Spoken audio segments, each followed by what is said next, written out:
Olá pessoal, Shalom, Shalom, Boker Tov, muito bom dia. Moré Malachi Ben Israel. Estamos aqui na manhã deste que é o segundo dia da semana.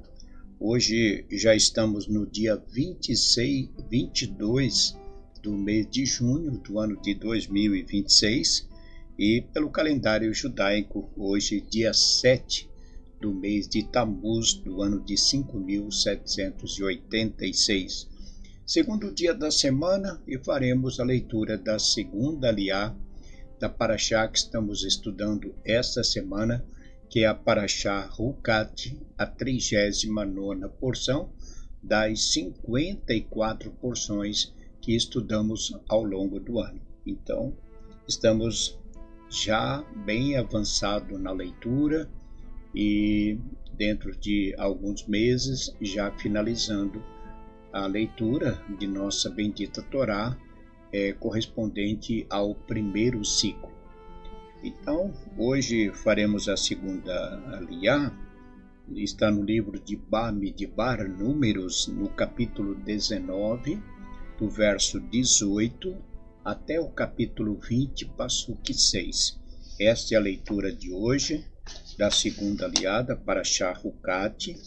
Eu quero, antes da leitura, desejar a todos um ótimo dia e a você que hoje, dia 22 de junho, está completando mais um ano de vida, nossos votos de parabéns, de felicidades e que Hashem, nosso Deus, lhe abençoe grandemente.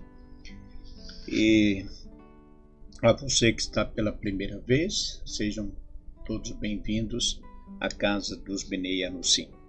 Vamos então fazer a leitura e o comentário aqui da segunda aliá. Baru atah Adonai Eloheinu melech haolam asher bahar banu mikol hamim venatam lanu et torato Baru atah Adonai noten hatorá. E tomará ísopo e o molhará na água um homem puro e aspergirá sobre a tenda, sobre todos os objetos, sobre as pessoas que estiverem ali, sobre aquele que tocar no osso, ou no morto pela espada, ou em outro morto, ou na sepultura. E aspergirá o puro sobre o impuro no terceiro dia, e no sétimo dia, e o purificará no sétimo dia. E este lavará suas roupas, se banhará na água, e ficará puro à tarde. E o homem que for impuro e não se purificar será banido aquela alma do meio da congregação, porque o santuário do Eterno contaminou. Águas de purificação não foram jogadas sobre ele. Impuro é ele, e será para eles por estatuto perpétuo. E aquele que aspergir as águas de purificação lavará suas roupas, e aquele que tocar as águas de purificação será impuro até a tarde. E tudo o que tocar o impuro será impuro, e a alma que tocar será impura até a tarde. E vieram os filhos de Israel, toda a congregação, ao deserto de Tzim, no primeiro mês, e esteve o povo em Cádiz, e morreu ali Miriam, e foi sepultada ali. E não havia água para a congregação. E juntaram-se contra Moshe e contra Arão, e brigou o povo com Moshe, e falaram, dizendo: Oxalá tivéssemos tido a mesma morte de nossos irmãos diante do Eterno, porque trouxestes a congregação do Eterno a este deserto para morrer ali, nós e nossos animais. E por que nos fizeste subir do Egito para trazer-nos a este mau lugar? Não é lugar de semente, nem de figueira, nem de videira, nem de romã, é água, e água não há para beber. E retiraram-se Moshe e Arão de diante da congregação, à porta da tenda da reunião, e atiraram-se sobre seus rostos, e apareceu a glória do Eterno a eles. Baru atah Adonai Eloheinu melech haolam asher natan lanu Torah emet vehayolam atah betoreinu Baru atah Adonai noten hatorá.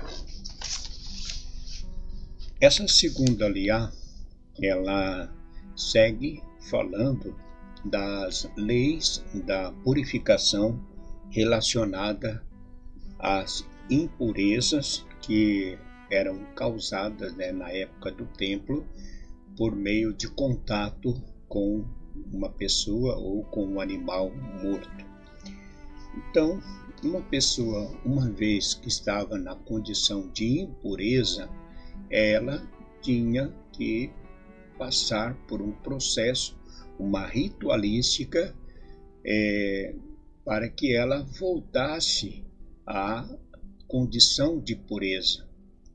Porque, segundo a Torá, se ela não viesse passar por esse processo, ela não poderia permanecer no meio do povo. Ela teria que deixar a comunidade, porque ela não poderia se achegar ao tabernáculo, o Mishkan, na condição de impureza. Só que essa questão da impureza não era algo voluntário, Não era uma impurificação voluntariamente. Essa impurificação que a Torá fala é com respeito ao contato com um ser, uma pessoa morta. Então, é como temos falado, no caso de um sepultamento, quando morria uma pessoa da família e era necessário fazer o sepultamento. O contato com aquela pessoa morta impurificava todos os que estavam ali. E era então necessário passar por esse processo. Agora, o que essa leitura, ela na verdade traz vários comentários, de nossos sábios, e que tentam, de certa forma, explicar o porquê que uma pessoa, na condição de pureza, uma pessoa pura, ao aspergir sobre a pessoa impura aquela água misturada com a cinza da vaca vermelha, ela ficava impura. Então, a explicação que nossos sábios nos trazem é que, segundo eles,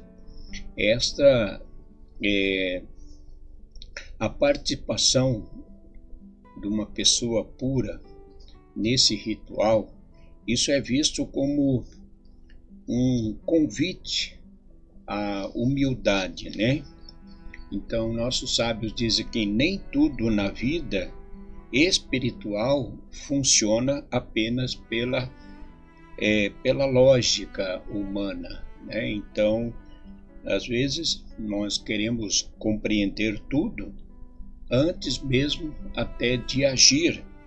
E é como vivermos um dia feliz, mesmo não tendo toda aquela felicidade que nós realmente desejamos. Então, não é porque não alcançamos ainda a plena felicidade que nós vamos deixar de viver o dia com alegria, Então, é isso que nossos sábios nos dizem, que às vezes compreender tudo antes de agir é dessa forma. Então, não tem como compreender todas as coisas, às vezes, sem que haja a ação. Então, no caso, como compreender essa questão de um puro ficar impuro? É justamente olhando pela questão de humildade, Então, é um ato de humildade. Então, dizem os nossos sábios, e eles fazem uma observação muito importante nesse caso, do puro se impurificar pelo impuro, Na verdade, o objetivo é ajudar, né? Ajudar o próximo.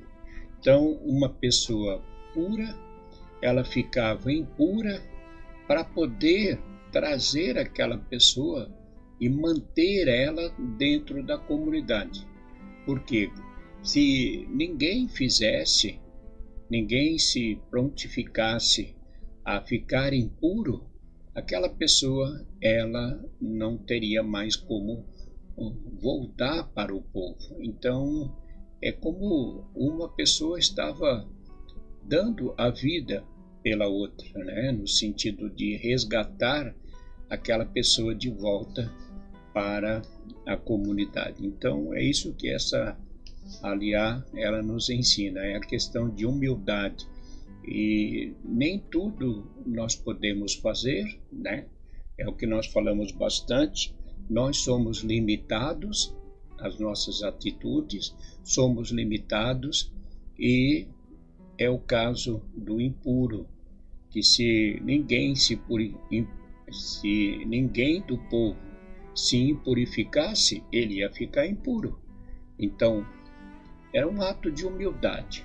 Por isso que a Torá nos fala, mesmo, né, a pessoa ela aceitava ficar impura, ela aceitava ter que passar por aquele processo de purificação também, mas era por uma boa causa, né? Então, é isso que nós temos que buscar fazer, ajudar. Sempre que puder, ajudar. Por quê? Porque é uma causa que envolve toda a comunidade, o bem-estar de cada um e o bem-estar de toda a comunidade. Tá bem? É isso. Ficamos então por aqui na leitura dessa segunda aliá e vamos seguindo com as nossas leituras. Eu quero aqui desejar a todos um ótimo dia e Hashem, nosso Deus, vos abençoe e vos guarde, livrando de todo mal e de todo perigo. Tenham todos um ótimo dia. Shalom lekulam, boker tov, muito bom dia. Shalom, shalom.